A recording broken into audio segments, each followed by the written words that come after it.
በአፍሪካ የጤና ባለሙያዎች ቁጥር ቢጨምርም የህብረተሰቡን የጤና ፍላጎቶች ግን ማሟላት አልተቻለም መባሉን ወደ ተመለከተው ቀዳሚ ዜናችን እንለፍ። በአፍሪካ በአውሮፓውያኑ እስከ 2030 ድረስ በግምት 5.8 ሚሊዮን የጤና ባለሙያዎች እንደሚያስፈልጉ ተገልጿል።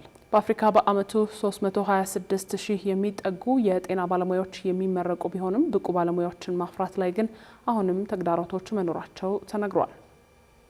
የተነገረው በአፍሪካ ያለውን የጤና ባለሙያዎች የሰው ኃይል ችግር በተመለከተ በአዲስ አበባ እየተካሄደ ባለው የዓለም ጤና ድርጅት የአፍሪካ ቀጠና ኮሚቴ ጉባኤ ላይ ነው። ጉባኤው ከዚህ አጀንዳ በተጨማሪ የህፃናት እድገት እንዲሁም የሰው ሰራሽ አስተውሎት በጤናው ዘርፍ ያለው ሚና ላይም ተወያይቷል። ሀና አብደታ ተጨማሪ አላት። 76ኛው የዓለም የጤና ድርጅት የአፍሪካ ቀጠና ኮሚቴ ጉባኤ ከትናንትናው ዕለት ጀምሮ በአዲስ አበባ በተለያዩ አጀንዳዎች ላይ እየመከረ ይገኛል። ጉባኤው በዛሬው ቆይታውን በአፍሪካ ያለውን የጤና ባለሙያዎች እንዲሁም የህፃናት እድገትና የሰው ሰራሽ አስተውሎት ላይ ያተኮሩ አጀንዳዎች ላይ በመወያየት ከስምምነት ላይ ደርሷል። የአፍሪካን የጤና ባለሙያዎች የሰው ኃይል በተመለከተ በተመከረበት ወቅት እንደተባለው በአፍሪካ እንደ አውሮፓውያን አቆጣጠር በ2018 4.3 ሚሊዮን የጤና ባለሙያዎች እንደነበሩ የተገለጸ ሲሆን ይህ ቁጥር በ2024 5.7 ሚሊዮን መድረሱን ወይም በ35 በመቶ መጨመሩ ተነግሯል። ታዲያ ካለው የሰው ብዛት አንጻር እንደ አውሮፓውያን አቆጣጠር እስከ 2030 ወደ 5.8 ሚሊዮን ተጨማሪ የጤና ባለሙያዎች አፍሪካ እንደሚያስፈልጓት ነው በጉባኤው የሰማ ነው።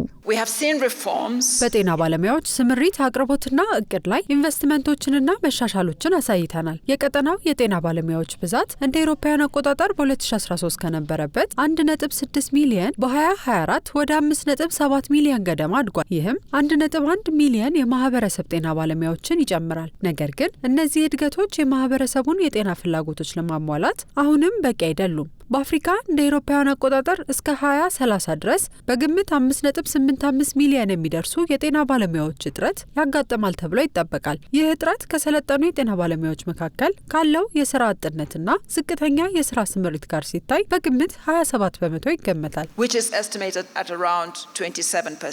በሌላ በኩል በአፍሪካ ከ4000 በላይ የጤና ስልጠና ተቋማት እንዳሉ የተገለጸ ሲሆን ወደ 326,000 የሚሆኑ የጤና ባለሙያዎችም በየአመቱ እንደሚመረቁ ተነግሯል። ይሁንና መመረቃቸው ብቻ በቂ አለመሆኑ የተጠቀሰ ሲሆን የሕክምና ጥራትን ማረጋገጥም አስፈላጊ መሆኑ ተገልጿል። በውይይቱ ላይ እየተሳተፉ የሚገኙ ሀገራትን በዚሁ አጀንዳ ላይ ሀሳባቸውን ያጋሩ ሲሆን በኢትዮጵያ እየተሰራ ያለውን ስራም የጤና ሚኒስቴር አብራርቷል። ጤና ባለሙያዎችን በተመለከተ እንደሚታወቀው አፍሪካ ውስጥ እንግዲህ ትልቁ ችግር የጤና ባለሙያ እጥረት አለ።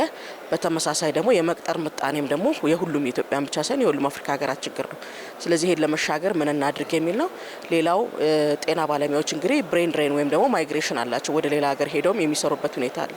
ስለዚህ ሀገራት የጤና ባለሙያዎቻቸውን በዘላቂነት ለህዝባቸው አገልግሎት መስጠት የሚችሉበትን ይሄንን ፋይናንስ ከማድረግ አኳያ በተለይ የነን ፋይናንሻል ኢንሴንቲቭ የምንላቸውንም አንድ ላይ አካተን እንደ አፍሪካ ሀገራት ይሄንን ውሳኔ ያስተላለፍንበት ስለነበረ ኢትዮጵያ በዚህ ረገድ እንግዲህ ባለፉት 7 ዓመታት የነበራትን ሄልዝ ወርክ ፎርስ ዴንሲቲ የሚለው ደብሊው ኤች ኦ ያስቀመጠውን ስታንዳርድ ለማሟላት ከነበራት የባለሙያ ቁጥር በ50% ማሳደግ መቻሏንም ጭምር አስቀምጠናል። ማለት ይሄ መንግስት ባለፉት ጊዜያቶች ያሳየው ኮሚትመንትንም ጭምር ያሳየነበት ስለነበረ ሌላው እሱ ነው።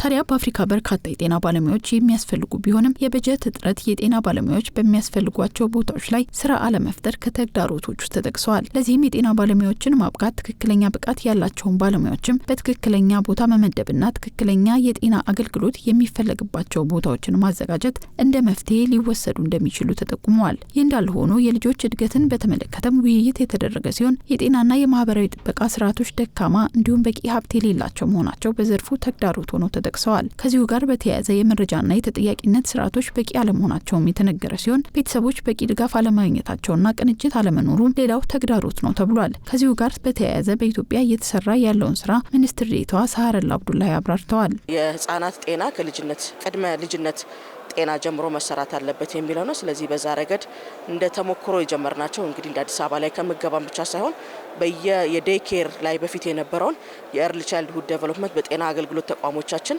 ኢንተግሬት አድርገን እየሰራን መሆኑንም ተሞክሯችንም ያቀረብንበት ነበር። ይሄንንም ኢትዮጵያ የደብሊው ኤች ኦ ያስቀመጣቸው በተለይ ዛሬ ላይ አፍሮ አርሲ 76 ካስቀመጣቸው እንደ ውሳኔ ለመስጠት ከሚመቹት ሁኔታዎች ውስጥ ኢትዮጵያ ያንን ውሳኔ ሰፖርት አድርጋ በቀጣይ ትግበራ ውስጥም አካል ሆና እንደምትሰራም በዚህ አጋጣሚም እስካሁን የሰራናቸውንም የተወሰነ ተሞክሮ ሰዓቷ አጭር ብትሆንም ለማቅረብ የሞከርንበት ስለነበረ እንደ አጠቃላይ ኢትዮጵያ ድምጿንም ማሰምታለች። ሌላው በጉባኤው ላይ የተነሳው ጉዳይ የሰው ሰራሽ አስተውሎት ሲሆን በዚህ ዙሪያም ኢትዮጵያ እየተጠቀመችበት ያለውን አሰራር ሚኒስትር ዴኤታው አብራርተዋል። ከወረቀት ወጥቶ ወደ ዲጂታል ይኬድ ሲባል ፓራል ወይም ደግሞ ድግግሞሽ ያላቸውን ሲስተሞች ሳይሆን አንድ ዩኒፋይድ ሲስተም መፍጠር እንዳለብን ይሄንንም ደግሞ እየሰራን እንዳለ ለማሳየት ሞክረናል።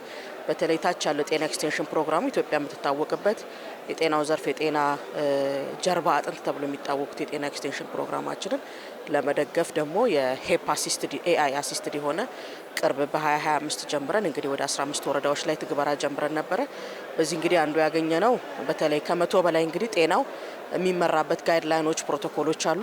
እነዚህም በአንድ በስልካቸው ለእጃቸው ላይ ማግኘት እንዲችሉበት ጤና ኤክስቴንሽን ሰራተኛዋ እንደ በፊቱ ወይ ለሪፈራል ወይም ደግሞ አስቸኳይ ወይ ኢመርጀንሲ ኬስ ይገጥማት ከራሷ የቻት ቡት አይነት ሳይሆን ጋይዲንግ እና የትኛው ዶክመንት ነው በመቼ ኢንዶርስ የተደረገ ነው የሚለውን ጭምር አሲስት ሊያረጋት የሚችልና አጠቃላይ የጤና ጥራትም አገልግሎት አሰጣጡ ላይ ሊያሻሽል በሚችል መልኩ የሰራናቸውን ስራዎች ለማሳየት ሞክረናል። በዚህ መድረክ ኢትዮጵያ ከሌሎች ልምድ መውሰዷን የተናገሩት ሚኒስትር ዴኤታዋ አሁን ስምምነት ላይ የተደረሰባቸውን አጀንዳዎች በቀጣይ ሁሉም እንደ ሀገሩ ነባራዊ ሁኔታ ወደ ተግባር ለመለወጥ እንደሚሰራም ጠቁመዋል።